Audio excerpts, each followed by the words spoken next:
ये ओडिशा के बालासोर की तस्वीरें हैं। ये हादसा इतना बड़ा है कि शोक की लहर ने पूरे देश को स्तब्ध कर दिया है। 2 जून को हुई 3 रेलगाड़ियों की टक्कर को लेकर कई सवाल ऐसे हैं जिनका जवाब मिलना अभी बाकी है। जैसे पहला सवाल ये कि क्या ट्रेन ओवर स्पीडिंग की वजह से हादसे का शिकार हुई। दूसरा सवाल ये है कि क्या ड्राइवर को गलत सिग्नल दिया गया। तीसरा सवाल ये है कि क्या ड्राइवर ने सिग्नल को नजरअंदाज किया। और चौथा सवाल ये कि क्या सिग्नल सिस्टम में गड़बड़ी थी। ये सवाल ऐसे हैं जिनके जवाब तलाश करने के लिए रेलवे की पूरी टॉप टेक्निकल टीम जांच में जुटी हुई है। लेकिन शुरुआती जांच में जो फैक्ट सामने आए हैं वो सिग्नल सिस्टम में फॉल्ट की तरफ इशारा कर रहे हैं।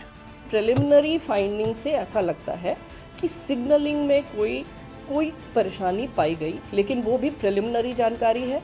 हमारे जो कमिश्नर ऑफ रेलवे सेफ्टी हैं उनकी जांच चल रही है, इसलिए उनकी जांच कंप्लीट हुए बिना हम लोग कुछ भी नहीं शेयर कर सकते हैं अभी। ओडिशा ट्रेन हादसे की जांच कमिश्नर ऑफ रेलवे सेफ्टी की अगुवाई में चल रही है। गलती कहां हुई ये पता लगाने के लिए एक डेटा खंगाला जा रहा है। अब तक हुई जांच की डिटेल्स लेकर सामने आए रेलवे बोर्ड की मेंबर जया वर्मा सिन्हा के मुताबिक कोरोमंडल एक्सप्रेसवे के ड्राइवर ने स्पीड लिमिट क्रॉस नहीं की थी। ड्राइवर साहब से जो बात हुई उसमें उन्होंने बताया कि उनको ग्रीन सिग्नल मिला था, उसने लाल पे सिग्नल नहीं पास किया, ना उसने ओवर स्पीडिंग की, and he was with in his speeding limits.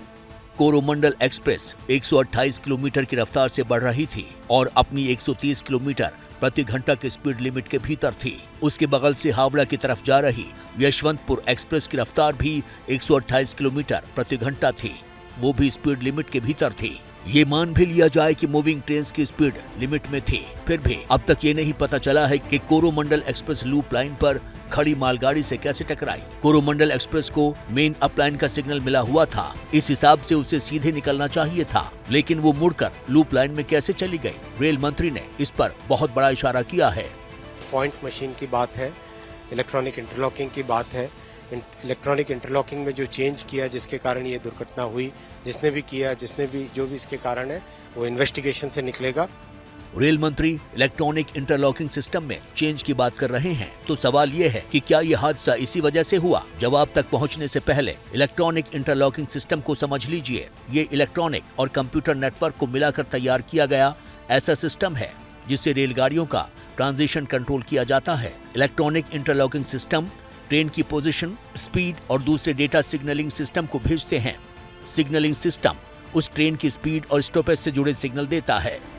अभी बहस इस बात की छिड़ी हुई है कि क्या इंटरलॉकिंग सिक्योरिटी सिस्टम में कोई बदलाव किया गया जिसकी वजह से ये हादसा हुआ। इसको लेकर भी जब रिपोर्ट सामने आएगी उसके बाद ही तस्वीर जो है साफ हो पाएगी। लेकिन रेल मंत्री अश्विनी वैष्णव ने इस बात की ओर साफ इशारा किया है कि जो रूट कॉज है उसके बारे में रेलवे डिपार्टमेंट को पता लग गया है और जल्दी इसकी जो रिपोर्ट है वो रेलवे डिपार्टमेंट को सबमिट होने के बाद जो दोषी है उन पर कार्रवाई की जाएगी।